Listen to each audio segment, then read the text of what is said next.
Hello, this is Law and Terrorism, the podcast series. I'm your professor, Glenn Torres-Spelliscy. Thanks for joining me.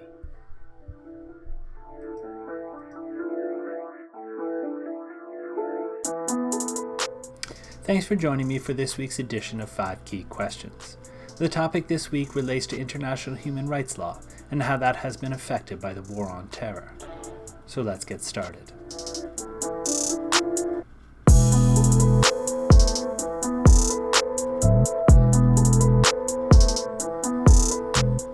If you recall, a couple of lectures ago we addressed the concept of international humanitarian law, also known as the laws of war.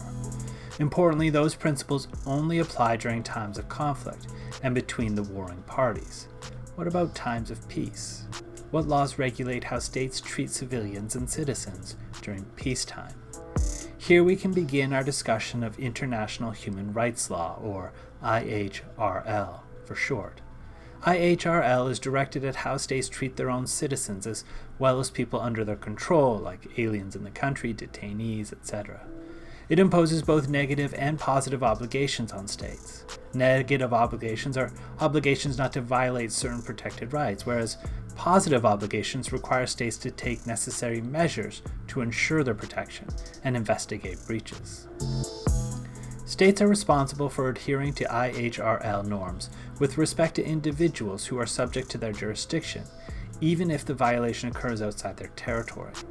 Put simply, a state's responsibility is not necessarily limited by its geographical boundaries. Instead, a state's obligations apply to anyone within its effective control, wherever that person is located.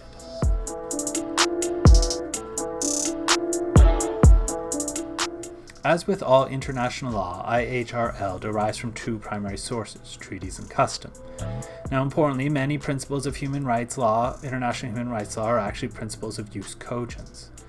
4 main treaties lay out the foundational principles of IHRL: the UN Charter, the Universal Declaration of Human Rights, the International Covenant on Civil and Political Rights, and the International Covenant on Economic, Social, and Cultural Rights. There are also a number of important supplementary treaties, such as the Convention Against Torture, the Convention on Genocide, the Convention on the Rights of the Child, etc.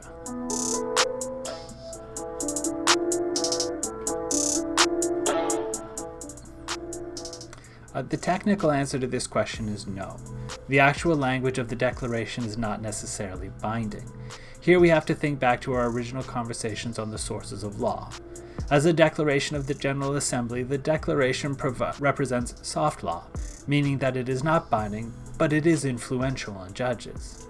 So why did the UN do it this way? Why not a binding document? Well, given the vague nature and the fleeting references of the UN Charter to human rights, the UN Commission on Human Rights wanted to get a more definitive declaration of rights as quick as they could. However, it recognized that it would take years to get binding treaties done, so it first passed a comprehensive, non-binding declaration. The Declaration on Human Rights was adopted unanimously, and no state has since expressed reservations or disapproval. The U.S. in particular played a pivotal role in the creation of the Declaration, with former First Lady Eleanor Roosevelt leading the way. Importantly, though, as Roosevelt herself commented at the time of the signing, it's not a treaty, it's not an international agreement. It does not purport to be a statement of law or legal obligation. Nonetheless, today it is cited continuously as an authoritative statement of international human rights principles, and indeed most courts recognize that most of its principles are now customary international law, and as such are enforceable rights.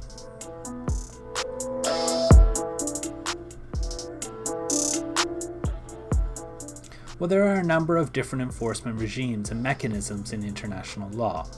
The first model of enforcement is that which was adopted by the Slavery Convention and the Genocide Convention, and it imposes positive obligations on its members. They, for example, can require all parties to take measures to suppress the action and activities they seek to regulate, and to pass such laws into their domestic criminal justice systems. Some treaties allow state parties to refer other state parties for discipline, although that has not proven to be an effective method. Other treaties provide that the International Court of Justice has jurisdiction to settle disputes related to the treaties. One of the most common methods of enforcement involves voluntary reporting and transparency. States are required to submit compliance reports to a monitoring body, which then reviews, comments on, and publishes the reports. The goal of the reporting mechanism is to promote transparency and use the concept of shame to encourage compliance with the system.